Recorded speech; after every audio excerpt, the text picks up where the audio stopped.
passport ko, importante yung panginiwan mo. Makabobo! Pangarap ng lahat ang isang buong pamilya. Ngunit sadyang walang perpekto. Bibigyan kayo ng Diyos ng anak sa tamang panahon. Laging may pagsubok. Mama, si Frank, nag-crash daw po yung aeroplano. At hindi mo man lang ako pinakilala. Para naman nalaman ng anak mo na ako yung asawa ng lalaking kinalala niyang ama. Paano kung dumating ang pagkakataon na ikaw ay maging maligaya? Mula po ngayon, mabubuhay akong muli. Di ba may karapatan naman akong lumigaya? Diyos ko, si Frank, buhay daw! Handa mo bang iwan ang lahat kahit na masira ang iyong pamilya? Parang mali yata yung date na binigay mo sa akin. Are you sure?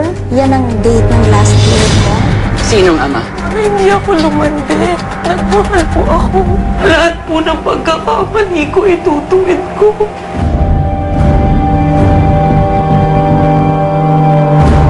Gwen, saan ka nang galing? Sa ika-60 na anibersaryo ng Pinoy Soap Opera, mula sa tahanan ng mga dekalibreng drama, magbubukas ang isang natatanging obra. Maraming masasamang loob sa paligid. Ate, pinapasabi ni Kuya, date daw bukas. Dinner. Hoy, lalaki! Pinupusuhan mo ba ako? Alam mo, manya ka talaga bastos!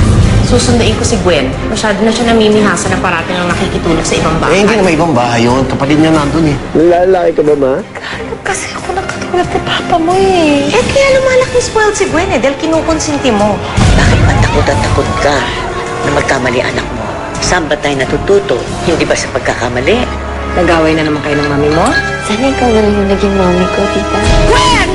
What is wrong with you? Walang mali sa akin. Masyado ka kasing perfect eh. Hindi mo maagaw si Frank kaya si Gwen ang sinusubukan mo agawin. Your last name is Sebastian. Common kasi ang Sebastian.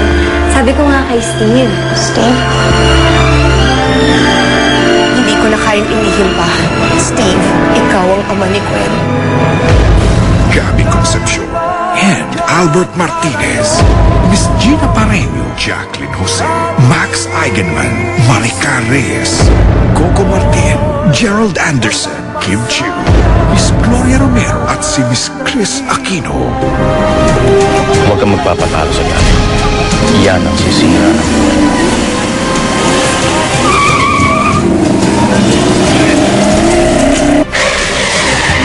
Ito ang teleseryeng lalabag sa batas ng pagmamahal. Tayo'y magkakalayo. Ngayong January 18 na sa Primetime.